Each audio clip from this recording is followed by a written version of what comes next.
नमस्कार, बहुत स्वागत है आपका। आप देख रहे हैं ग्रैंड धर्मा सन्मार्ग। देवोत्थान एकादशी के दिन कुछ विशेष प्रयोग करने से धन दौलत बढ़ता है, खुशियां आती है और जीवन में शुभ मंगल कार्य होने लगते हैं। तो इस दिन तुलसी विवाह का भी आयोजन होता है। मान्यता है कि देव उठनी एकादशी के दिन कुछ विशेष उपाय करके मनोवांछित फलों की प्राप्ति की जा सकती है। तो कार्तिक शुक्ल पक्ष की एकादशी को देवोत्थान एकादशी या देव उठनी एकादशी कहते हैं।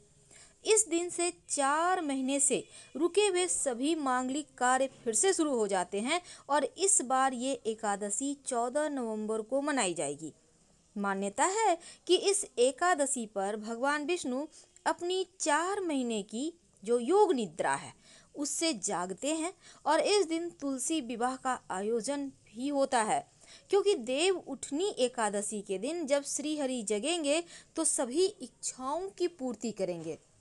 अगर आप भगवान विष्णु को केसर मिले हुए दूध से अभिषेक करें तो सभी मनोकामनाएं पूर्ण होती है, धन बढ़ता है। और एकादशी के दिन भगवान विष्णु को अगर सफ़ेद मिठाई या खीर का भोग लगाएं, उसमें तुलसी के पत्ते डालकर, तो आपकी पूजा संपूर्ण होती है।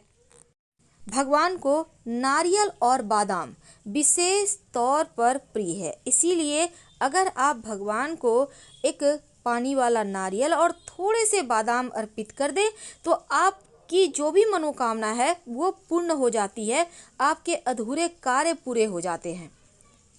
अगर आप चाहते हैं कि उनकी विशेष कृपा मिलती रहे तो पीले रंग के वस्त्र धारण कीजिएगा और पीले फल भगवान श्री हरि को अर्पित कीजिएगा।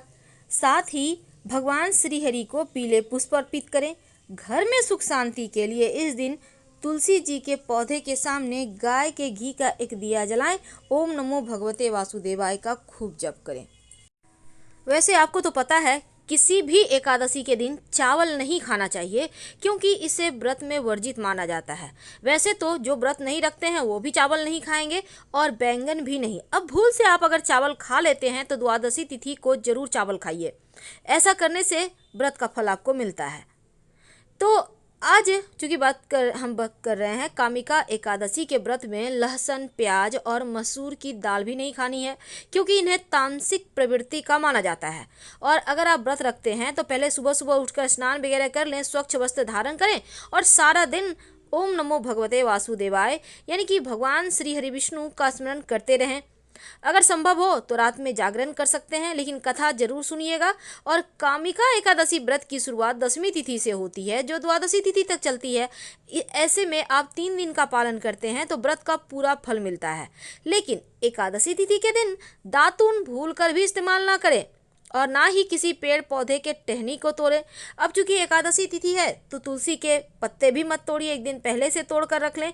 और इस दिन तुलसी भी नहीं खाना चाहिए। भगवान श्री हरि का मंत्र जितना ज़्यादा हो उतना ज़्यादा जप करें, भाग्य को बल मिलेगा। और भगवान श्री हरि जो एकादशी तिथि के दिन पान, सुपारी, लौंग, नारियल, पीले रंग की मिठाई उनको जरूर अर्पित करें, वो प्रसन्न होंगे।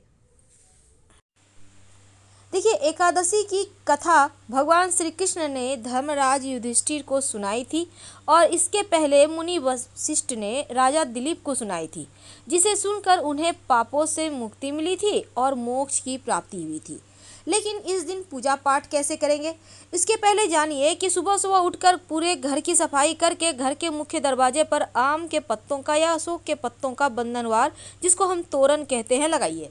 इसके बाद आप भगवान श्री हरि की पूजा करने के निमित्त पूजा स्थान की साफ सफाई करें।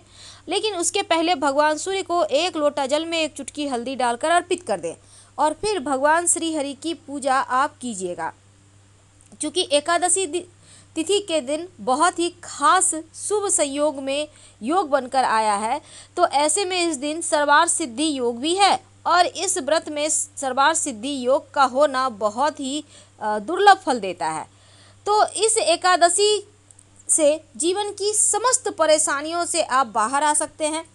एकादशी तिथि पर पीपल के पेड़ में जल अर्पित करने से इस दिन चूँकि पीपल के पेड़ पर भगवान श्री हरि विष्णु माँ लक्ष्मी का निवास होता है, तो आप 1 लोटा जल में थोड़ी सी मीठी वस्तु डाल कर जाइए और पीपल के बीच में अर्पित कर दें। इससे भगवान श्री हरि और माँ लक्ष्मी दोनों ही प्रसन्न होंगे और जीवन की समस्त परेशानियों को दूर करेंगे।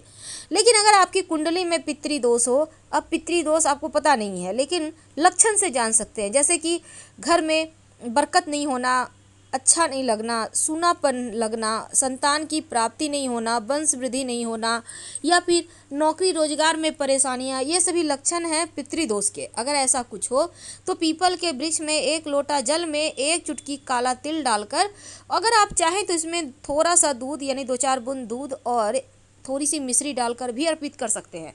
इससे पितृदेव प्रसन्न होते हैं और जीवन की समस्त परेशानियों से आपको बाहर निकाल लेते हैं। तो इस तरह से इस एकादशी तिथि के दिन शुभ संयोग में आप भगवान विष्णु माँ लक्ष्मी के साथ पितृदेवों को भी प्रसन्न कर पाएंगे। अब चूंकि दीपक का खास महत्व है, क्योंकि दिया जब आप जलाएंगे तो वो दिया घर के पूजा स्थान पर जब जलाइएगा तो घी का दिया होगा, इसमें लाल धागे की या मौली धागे की बाती होगी, एक लौंग रख दीजिएगा और पूजा कीजिए। लौंग आप चाहें तो बाती के बगल में भी रख सकते हैं ताकि लौंग जले तो इसकी खुशबू से घर का वातावरण सकारात्मक हो जाए। आप अगर चाहें तो घी में भी रख सकते हैं, आपकी मर्जी पर है। लेकिन जब आप पूजा कीजिएगा तो भगवान श्री हरि को पीले फल यानी कि केला, गेंदे का पुष्प वगैरह अर्पित करें। और इसके साथ ही जब आप चावल अर्पित कीजिएगा तो सफ़ेद चावल नहीं अर्पित करना है, उसको हल्दी से कलर करके या कुमकुम से कलर करके ही अर्पित कीजिएगा। भगवान श्री हरि के माथे पर संभव हो तो मंजरी तुलसी की या तुलसी के 2 पत्ते जरूर सजा दें, वो बहुत प्रसन्न होते हैं। आप कुछ नहीं भी करते हैं, सिर्फ तुलसी की मंजरी या 2 पत्ते भगवान श्री हरि के माथे पर रख देते हैं तो आप उन सभी चीज़ों को प्राप्त करने के हकदार होते हैं जो भगवान श्री हरि आपको दे सकते हैं।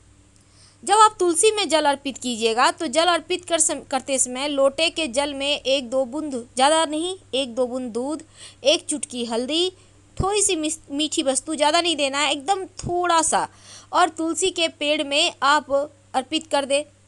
इसके बाद वहाँ पर आप ओम नमो भगवते वासुदेवाय का अनवरत जप करते रहिएगा। तो इस तरह से आप तुलसी की पूजा करें, भगवान श्री हरि को मनाएं। लेकिन जब आप श्री हरि की पूजा करेंगे तो एक सिक्का उनके पास जरूर अर्पित कर दीजिएगा। अगर आपने पहले से अर्पित किया हुआ है, पिछले बार एकादशी में या कभी भी पहले भी कर चुके हैं आप, तो उस सिक्के को संभाल के रखे होंगे, उसी सिक्के को फिर से अर्पित कर दें और फिर से उठाकर बाद में संभाल कर रख लें। यह सिक्का बीच बीच में रिचार्ज करते रहिएगा तो जीवन की मुश्किलें दूर होगी।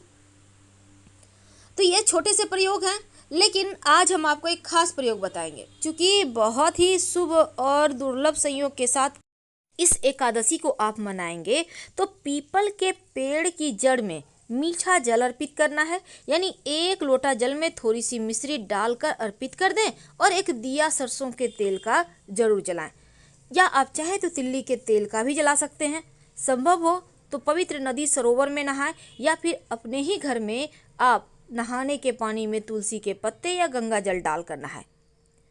अब भगवान श्री हरि के साथ माँ लक्ष्मी की पूजा होगी, हर आर्थिक समस्याओं से मुक्ति मिलेगी। इस दिन धनिया का विशेष प्रयोग किया जाता है। धनिया जो धन की देवी माँ लक्ष्मी को अति प्रिय है। थोड़ा सा धनिया अपने घर के पूजा स्थान पर पूरब दिशा में मिट्टी के पात्र में रख दें तो आपके जीवन में खुशियाँ आएंगी, खुशियों को नज़र नहीं लगेगी। और अगर आपने पहले से यानी कि दीपावली के दिन ही करके रखा है तो फिर आपको चेंज करने की आवश्यकता नहीं है, उसी में 2-4 दाने और डाल दीजिएगा। अगर आपने दीपावली पर धनिए का पौधा बो लिया है तो अच्छी बात, नहीं तो इस एकादशी की रात एक मिट्टी के बर्तन में आप दिया ले लीजिएगा नया वाला, एक सिक्का, थोड़ा सा धनिया और उसमें पानी डालकर रख दें। अगले दिन यानी कि द्वादशी तिथि पर अब इस सिक्के को उठाकर आप संभाल कर अपने पास पर्स में रख लें और जो धनिया है उसको अपने घर के गमले में आंगन में बो दें। जो पेड़ उगेगा प्रसाद के रूप में खाइएगा, बरकत होगी। ये पेड़ बताएगा कि आपके घर में कितना सुमंगल कार्य होंगे। अगर जीवन में धन की मुश्किल बहुत परेशान करे तब बिल्वपत्र के पेड़ के नीचे 2 मुखा दीपक जला दीजिएगा। शाम में घी का दिया होगा, दीपक में एक चावल का दाना होगा। तो 3 एकादशी या 5 एकादशी तक कीजिए, देखिए धीरे धीरे आपके दुखों का शमन हो जाएगा, नाश हो जाएगा। क्योंकि बिल्वपत्र के वृक्ष में माँ लक्ष्मी का निवास स्थान होता है और जिस घर में बिल्वपत्र का वृक्ष होता है वहाँ माँ लक्ष्मी रहती ही हैं। अब मान लेते हैं आपके घर के ही सामने में बेल का वृक्ष है, तो ऐसे में आप वहाँ भी जला सकते हैं और वहाँ पर प्रार्थना जरूर कीजिएगा। जैसे कि आपको धन चाहिए, आप बहुत परेशान हैं, आपका स्वास्थ्य की समस्या है, जो भी है आपके घर परिवार में तकलीफ, बोलिए, जरूर बोलिए, क्योंकि बोलने से ही दुख कम होता है। तो वहाँ पर बोलिए, ये दिया जला दें और कुछ दिनों तक लगातार प्रयोग करें। जीवन की तमाम मुश्किलों से आसानी से बाहर आ जाएंगे और कोई भी ऐसा संकट नहीं होगा कि आपको छू पाएगा, परेशान कर पाएगा। तो आज हमने आपके साथ बहुत सारी बातें शेयर की। जानकारी अच्छी लगी तब लाइक कर सब्सक्राइब जरूर करें और आपके कमेंट्स का भी इंतजार रहेगा। हर हर महादेव।